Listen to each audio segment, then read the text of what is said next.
Okay, and we're still in the process of getting the new ToyHauler set up for my purposes. And my purpose, our first trip is to Daytona.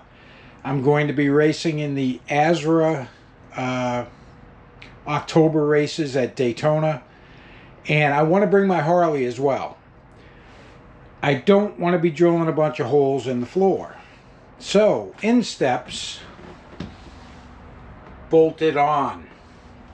I came across this on YouTube. There were a couple of other videos about it, and I was really impressed that you utilize the D-rings that are already installed in most toy haulers, and it uses J-hooks to secure this crossbar with these triangle supports, and you can move your tie-down points wherever you need to on this bar.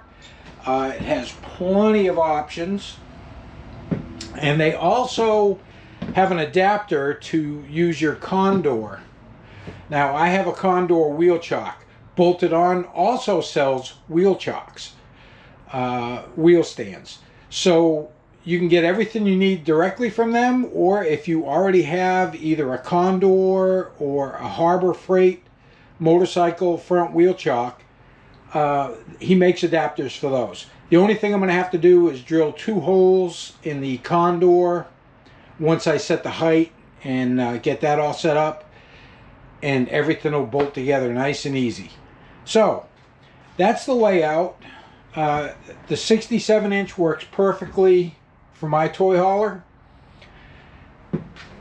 and I'm going to set it up, and then I'll come back on the video and show you how I set it up, and then we'll get the bike in here and you can see how secure it is before you even tie it down using some type of a wheel capture chock like this.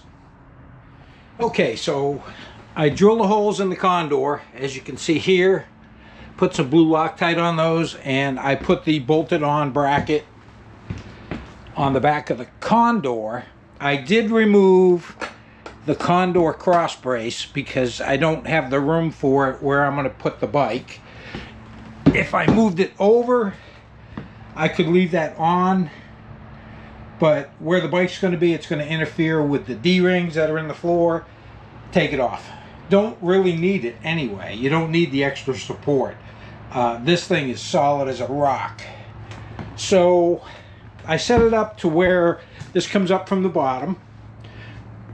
Took the triangle piece off, and I think I'm right about where I need to be, so it's probably going to be right here.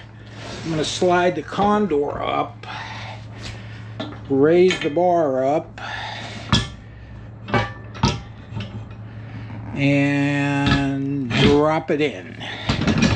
So we got that. Now what we need to do is put our hook bolt up through the crossbar. Sorry about the camera angle, guys, but trying to do this with one hand and film at the same time does not work. Let's see if I can do this. All right, there we go. So we got everything there. We'll put our triangle piece on.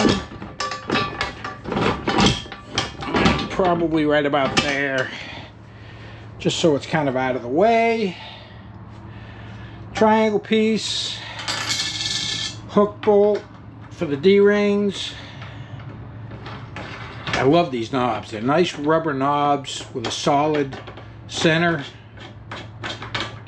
Really nice, good quality. They feel good. Just crank that up a little bit. Make sure everything looks centered. It does. We'll crank this one up a little bit. Yeah, it's pushing it over just a hair. That looks good. This thing is not going anywhere. I'll tell you what, this is just a fantastic setup. That is not going anywhere. Now we'll just kind of wiggle the Condor a little bit to get it straight and level. Drop the washer on. and put the nut on. Now, I could have done this the other way with the nut on the bottom, but I would rather have the nut on top. Just my preference. And I've got just enough room to put a little rubber mat under there, just to keep from marking up the floor. It's got rubber feet on the other end, but since I took the bracket off. Tie down points.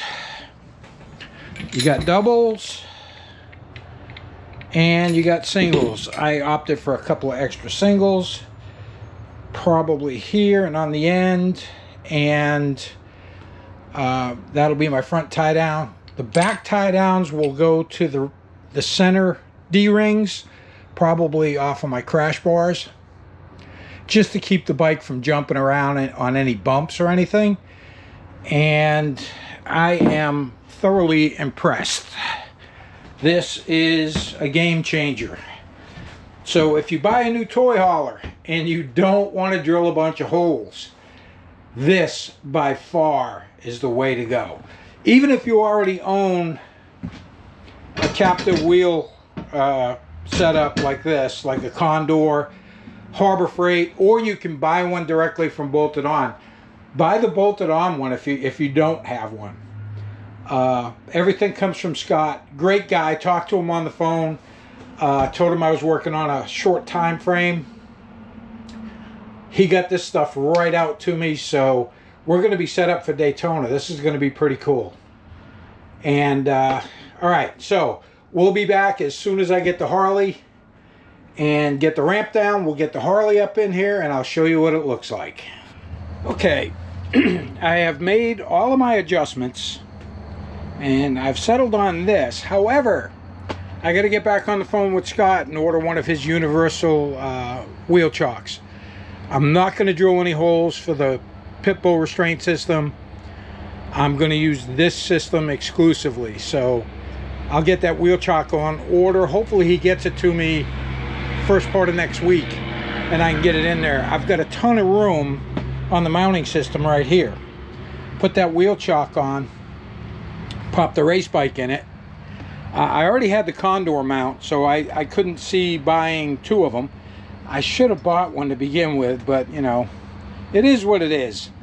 But the Condor's in here, the Harley fits, the race bike fits. There's room in between both bikes. There's rooms to the wall. There's plenty of room to the walls. And you have an infinite amount of adjustment with this. You can move this thing one hole over at a time. I started off one hole over and I moved it over a little bit more and I still have plenty of room. Even with the bags on it and the big fairing. So that's pretty impressive. And I can even go a little bit farther over to the left if I need to with the race bike. Like I said, I'm gonna get on the phone with Scott. He's on the West Coast. I'm on the East Coast. I'm gonna give him a call and see if he's got one all ready to ship out, and if he does, I will get that on the way as soon as possible, and that'll be awesome. But this was a very ingenious idea, because all of your toy haulers come with D-rings bolted, and they're bolted to the frame of the trailer, not just the floor. And when you start loading bikes in, you have to have some way to be able to utilize those D-rings. Well, with the bolted on system, by God, you can infinite adjustments. You don't have to worry about where your straps are going because you strap to the bar instead of the D-rings. I've got the double-sided tie downs. I've got the single tie downs, one on each end.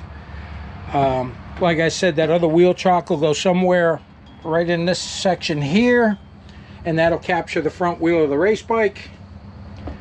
Then you only have to put straps on it just to keep tension on it, holding it forward.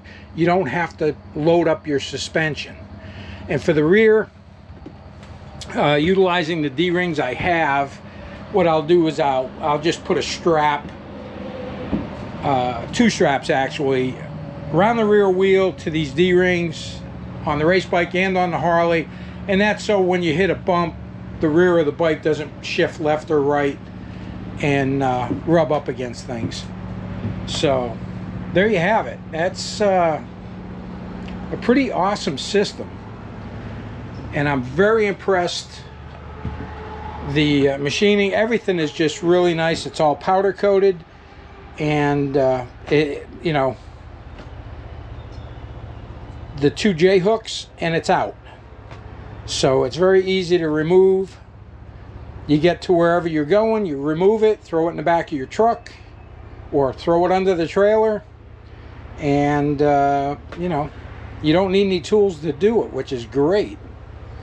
So stay tuned for more. I'll be bringing you a bunch of videos from the Daytona trip, but the Harley's going in here. I'll throw a picture of the Harley being loaded up in here with the race bike just sitting as it is right now. I'll throw a picture at the end of this video so you can see what it looks like and how much room I've got. And I gotta get on the phone with Scott. Scott, I need you, buddy. All right, guys. Hope you enjoyed the video. If you do enjoy the video, make sure you subscribe to the channel. Give me a thumbs up. Helps the algorithm. Gets me more viewers. Gets me more subscribers. And it helps me to keep the channel going. Thanks for watching. Have a great day.